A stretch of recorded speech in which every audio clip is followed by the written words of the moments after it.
issues that are being driven in our society. And that has helped us imagine our future and look ahead through the lens of what the worst case might be. We're kind of living through the worst case right now. So what would it be like that we could give future generations a form of organization that would give them the best chance of making and then holding on to healthy spiritual community? We've seen the perils of too small a group kind of having too much power. We've seen the peril of mob rule, too many people having too much capacity to hijack the direction. We've seen what happens when spiritual discernment is neglected and decisions are made just by voting. So here's something that has really helped us a lot. Also, we have had Angie. And Angie spent 28 years teaching civics and teaching history and is deeply steeped in how institutions work and when they fail, how they fail. So her term on the board was actually finished at the beginning of last year, but she stayed on for an extra term because this is the work that the board has been focused on. So she's kind of an expert in the field. So if you would please tell Angie how much we appreciate her, because our future is so much brighter because she's been working on this with us. So say thank you, Angie.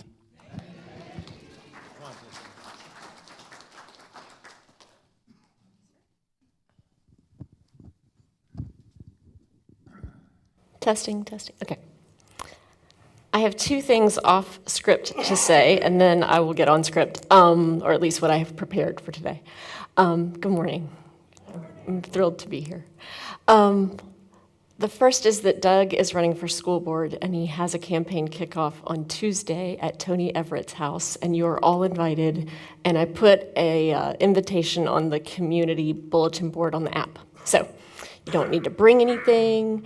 We might ask you if you want to donate at the door, but you don't even have to do that. We would just love for there to be a visible show of support for Doug as he works to help us fight for public education. The second one is I have my water bottle today because the last time I spoke to the community, if you remember, it was kind of extemporaneous and unplanned. And I asked my daughter, Caroline, afterwards how it went. And she said, "It was fine. You just made this noise a lot." And I was like, oh, I just did it again. And she's like, it was kind of annoying. And I was like, I think it was because I was thirsty. So you'll notice I have my water bottle, and I'm going to think about that today. And also you'll notice Caroline is not here today. So I've really solved that problem in a couple of different creative ways. Yeah.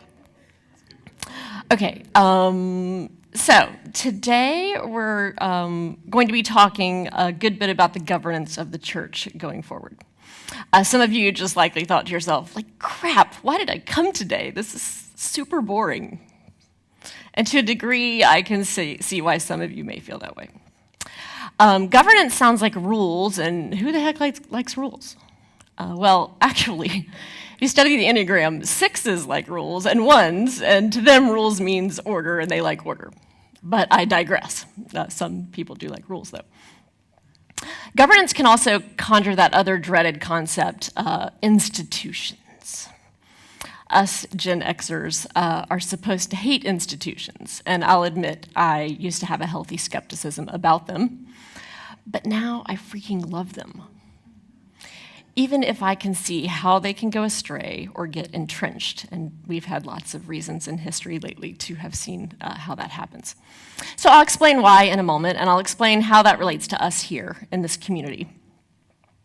But first, let's just take a moment to understand how wild it is that I'm even up here talking about church governance. Back in 2007, I had pretty much decided that churches weren't necessary. Participation in church had never brought that much value to my life, to be honest. It did bring a lot of doubt, fear, and guilt. Believe it or not, in my extended family, it was a bit of a thing when my Baptist dad married my Methodist mom, and he moved to the Methodist church in their hometown. I think that drama left a bad taste because when we moved to Houston, Texas, we didn't go to church. When we then moved to Atlanta, we did start going to church. And I remember going to vacation Bible school around the age of 12 for the first time. I became very invested in being seen as a good girl. Nice. I was a people pleaser, and even wrote, unprompted, a very holy and earnest poem that was then used in the closing ceremonies that week. I remember that we had revivals in the summer, and we would go to church for nights on end. The big event on the last night was an altar call, where they invited people to come be born again. And I remember feeling very emotional and kind of scared about what was happening and why. It seemed like a lot of people were acting in ways I did not anticipate. We moved to Raleigh before I entered high school, and we bounced around to a couple churches here. By the time I got to college, I was pretty sure that God was either an asshole or not at all what people were saying. The whole story of God creating a world, giving us free will, and then letting us burn in eternal fire if we didn't pick right just made no sense to me whatsoever. I mean, I wouldn't treat my dog like that. Some classes at UNC Chapel Hill with Bart Ehrman, scholar of the Dead Sea Scrolls and the Gnostic Gospels, pretty much sealed the deal. I could not go to a church with such screwed up doctrine, and I didn't know of any churches that were not teaching that doctrine. So I decided the only option was to become what I called a church of one. The Church of Angie, I guess. Looking back on it, it's so funny that I even thought that could be a thing. It didn't involve any real intention, rituals, and clearly a church of one can't involve community. I contrast that with what Scott Shackleton taught about when he talked about church in his life at that age. It was all about community, and not so much about doctrine. My experience was totally different. In our upwardly mobile, suburban-dwelling, corporate-coupled family, I never really experienced community in church. In my mind, at that time, church was just a set of ideas. And therefore, my church of one was built on a foundation of, well, just ideas. That's all it had. Even stranger, the ideas were not actual claims of what is indeed true. They were just reactionary ideas about what was not true. I wasn't sure about what the nature of reality was. I was just sure what it wasn't.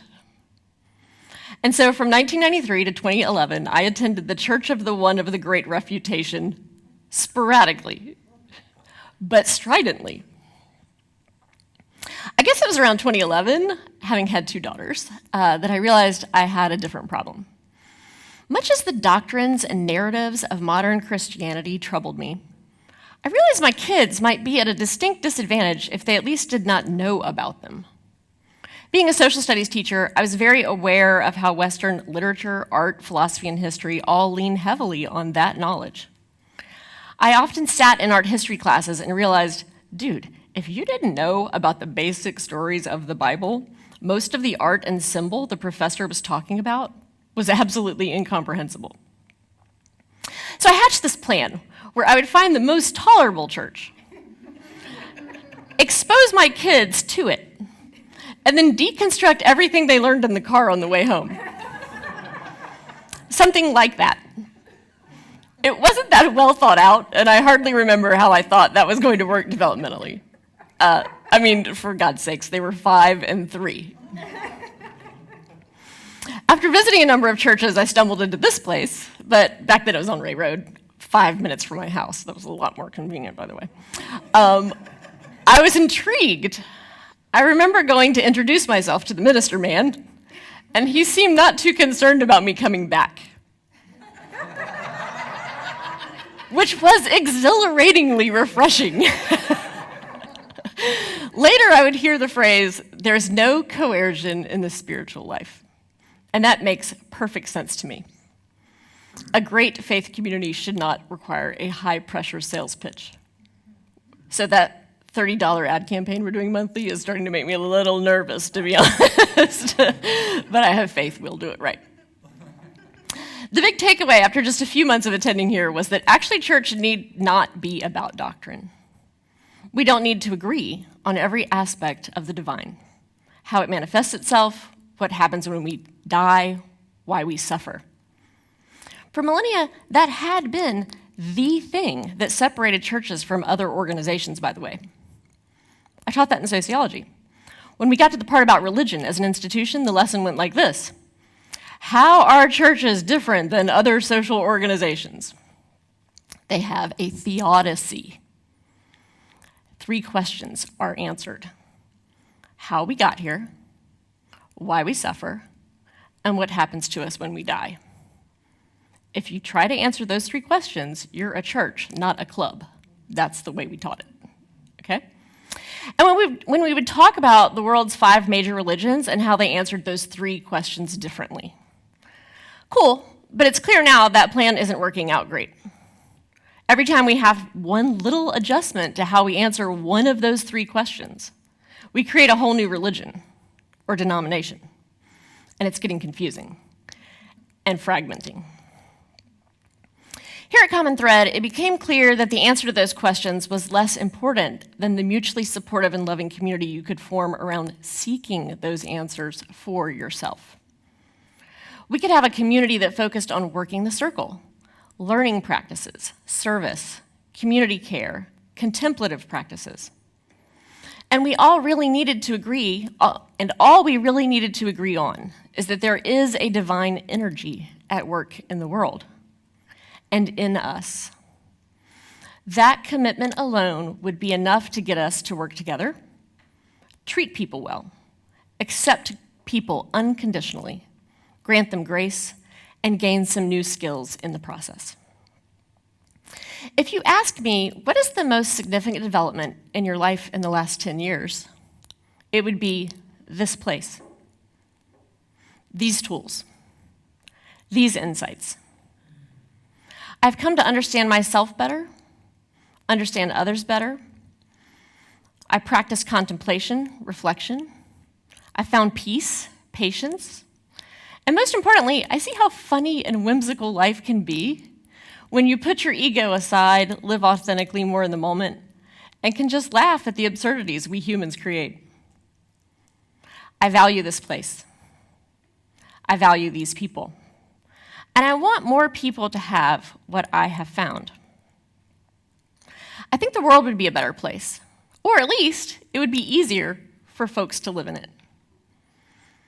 Organizations are great. They help us get things done through collective effort. I've been a part of several organizational foundings. Actually, as a one, I'm embarrassed to admit how many organizational foundings I have been through. Where 3 or more are gathered, we can have an organization. For info or ideas to be transmitted, though, across generations, you need institutions. So at some point, I became invested in the idea that this organization should become an institution. Because I really like the ideas and processes we have created together, and I want them to continue and evolve and be passed on to future generations. So, when I taught about formal organizations and bureaucracies, institutions actually have specific characteristics, and they're pretty rare. Those characteristics are all activities relate to the purpose of the organization. First one. Second one, there is division of labor. Third one, there are processes in place and routines for getting things done. Fourth one, everyone is replaceable. And the fifth one, there is a process for decision-making and implementation. Now, if you're looking at those, think about, to yourself, which of those we are doing well here at Common Thread and which ones might need some shoring up. The first one, all activities relate to the purpose of the organization. You might be like, uh-oh, that Dungeons and Dragons group or the Brew Crew pose a problem. But no, they're part of building community. We've made great strides on 2 and 3.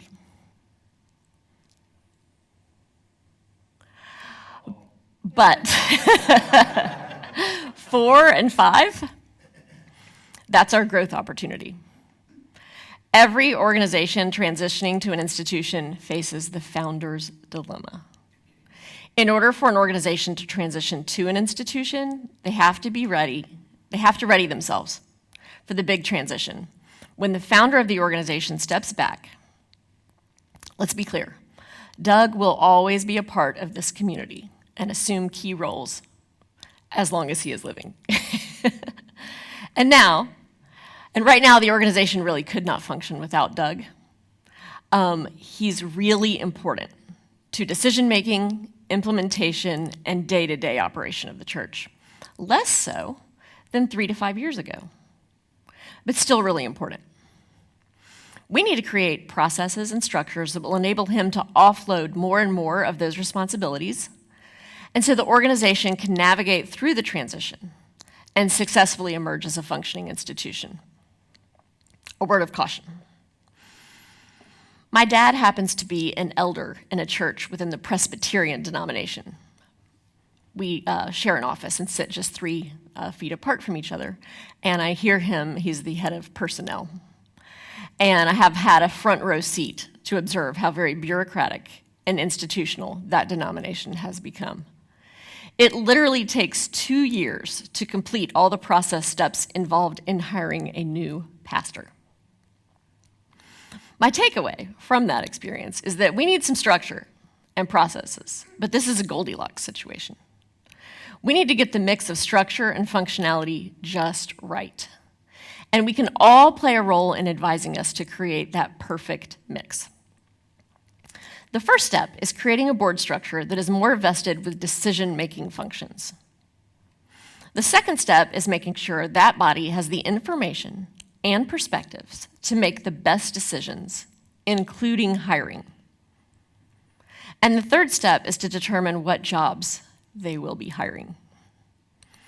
The current board decided we should start by drafting some bylaws that would create a plan for those 3 needs. The board has approved the draft, and now we're ready to get input from the community. Here's a quick tour of the document, and then we will ask you to read it, and you have homework. So this is what you call the anticipatory set of teaching, where I give you a little introduction to your homework so you get excited about doing it. You can imagine how that worked in high school, but I have high hopes for this class. There will be a 5-member board vested with significant authority like hiring and budgeting. When Doug steps away from a full-time role, we are proposing that they actually replace him with 2 people. We knew Doug was special, but now we know for sure it's going to take 2 people to do what Doug does, rather effortlessly, it seems now. The 2 people will be a thought leader, like a teacher-in-chief. And then the second person will be an operational leader, like a chief executive. When the board is tasked with making significant decisions with significant implications for the community, we propose that they must seek input from the community in 2 ways: a congregational assembly and a community of elders. Anyone invested in the long-term well-being of this community can offer input as part of the congregational assembly. Anyone who has held leadership positions or served as paid staff can be considered an elder. We propose that we elect an elder leader each year and that board members serve 2-year staggered terms. Another element to look for is that any decision of the board can be appealed to a 3-person body of elders, assembled as an appeals body.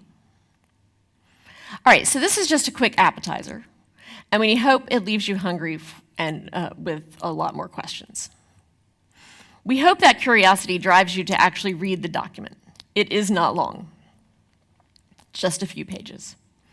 In drafting it, we kept a careful eye out to maintain separation of powers, checks and balances, and an eye towards creating structures that could stand the test of time. Here's how you find the draft. You go to commonthreadchurch.org and you click on the clipboard. And then you will see the bylaws, and you can read the proposed bylaws there. And then you will click on Give Your Feedback, and you'll fill out a quick form about your feedback. Okay? Now, let me just explain the organization of the document. I'm not terribly creative here. It mirrors almost exactly the Constitution of the United States. Why recreate the wheel? Okay. Article 1 is coming, actually. It's in development. So where the Constitution has a preamble that kind of says, like, the big picture, Article 1 of this document is going to be a statement of values, okay? Because the organization always needs to be true to its values, and that's actually what the Congregational Assembly and elders are driving the board to do, is hold them accountable to uphold the values that we mutually hold in high regard here. So, Article 1 is still in development. Doug and mainly Julie Thompson have been working together to make sure that we have a strong foundational value statement. Article 2 is basically like the legislative branch, okay?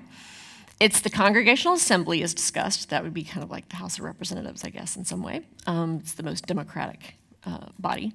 And then the elders, that's most like the U.S. Senate, if you think of it.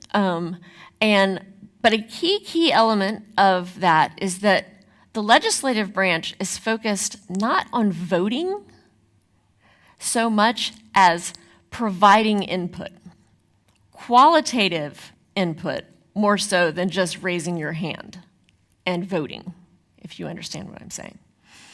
So the purpose of the legislative branch is really about bringing perspectives to help the board with discernment. All right, then Article 3 is the board. The board is like the executive branch of the body, and it's their decisions are binding. And then Article 4 is all about relations with other organizations. So what are the standards we're going to use for what organizations we ally with, and how we're going to decide what organizations we support with our funds. And then Article 5 is all about how we're going to amend this document. And then Article 6 is about how we're going to collectively ratify this document so that it does become the governing structure of this organization. Okay?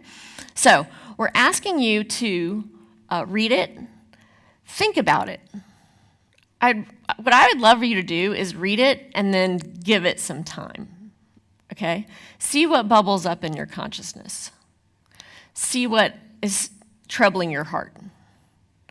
And then think about what your takeaways are, and then fill out the form, okay, at the time that you have had some time to kind of let it distill in your brain exactly what the document is saying. We want you to submit your comments by September 4th, because in our September 4th board meeting, we're going to look at all of your input and comments, and then revise the document based on those comments. And then by October, we want to move this towards a ratification vote and process.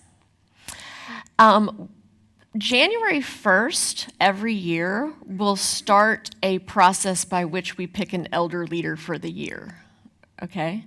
And then also every year, there'll be 2 or 3 board members that need to be chosen, okay? So once this is ratified, then we'll start, January 1st, we'll start this process of trying to make sure we have the people in place to do the organizational work.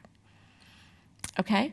I know we're not going to do the usual, like, get in small groups after I have Doug come up. We're going to just do a kind of, what are you thinking time, kind of like more traditionally that we used to do earlier. So be thinking about what questions you have at this point, and then Doug and I together are going to help field some of those questions. Okay? For now, I'm going to turn this over to Doug. Need this? So, got stuff to do. And in Dwelling Divine, may we do it well. I think there are people, as we go forward, I think about what's going to happen in the next, well, I'll pack this up. When I got to 50, I had grandkids. And I realized how quickly 50 had gone, and I looked at them, and I realized how quickly 50 was going to go. that they were going to be living in a very different world. And so I started thinking differently about what happens in 10 years, 30 years, 50 years. And so the work we could possibly be doing together this fall can impact people over the next 50 years. So Indwelling Divine, may we do it well. Amen. All right, we are going to dismiss the folks on a line in a moment. And here's the thing, Scott's going out to the lobby right now to open up the Zoom for you all. And but before you go, here's the thing, if you would, get ready your offerings. We all give online now. If you go to our website at the top of the page, there's a donate button, lots of options, lots of ways to do it. So if you're here in Raleigh or if you're from far away, we do invite you to take an ownership stake in the community. Remember what I say all the time, that it is always a good return on investment to invest in community. Because when we do that, we give our time and our energy and our love and our dollars, and the community takes those resources, amplifies them, and gives them back to us in the form of an environment in which we thrive. So it's on the website. It's about as easy as can be. And as we dismiss you all, we do hope you'll go to the Zoom here in the room. Instead of groups, we're just going to open up the floor. Scott's going to be doing the same on Zoom, so join in. We'd like to hear your input as well. The link's on the front page of our website, and if you've hung in it this long, we're just going to tell you what the password is. It is 1417. Don't be a troll. 1417. We will hope you'll join in. And if you would, let us dismiss the folks online. When I use a handheld, I never know how to do this. All right. Put your hand on your heart. No, put your hand on your heart. And let's remember as we go that every one of us are carriers of the indwelling divine. Love and joy, peace, patience, kindness, goodness, they're in us because the divine spirit is within us. And if you would extend your other hand to our city, just as a matter of point, you might not want to do it this way. You might want to do it this way. Only because implications. Never would have thought of those implications, but recently we've had to start thinking about those implications. Extend the other hand this way. Let's look for opportunities to share what's in us with the people that we live and work and go to school with, looking for opportunities to repair and heal our worlds. Amen. God bless you all. Go to the Zoom, and those of us in the room, what are you thinking? What is stirring up in your heart? Angie, come on up. Dusty, I saw your hand.